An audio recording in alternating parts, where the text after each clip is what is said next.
transatlantic trade in enslaved Africans was a crime against humanity that resonates through history and continues to scar societies.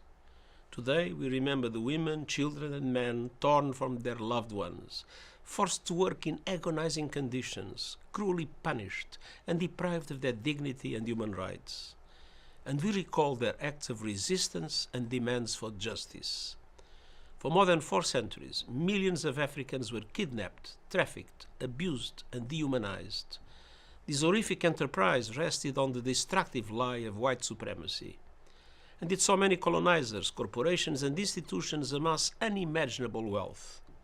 For too long, these unthinkable acts have remained unacknowledged, unspoken, and unaddressed, all as their legacies continue to shape our world.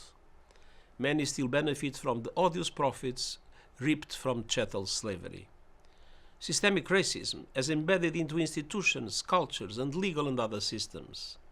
Deeply rooted exclusion, racial discrimination, and violence continue to undermine the ability of many people of African descent to thrive and prosper.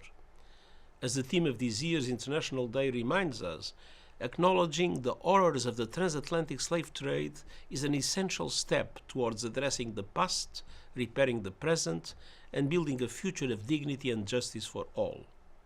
It is imperative to put in place reparatory justice, frameworks that address this terrible history and its legacies.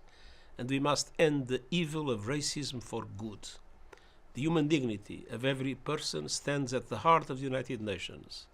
We will always stand with everyone, everywhere, to combat racial discrimination and hate, and to defend the human rights and dignity of all.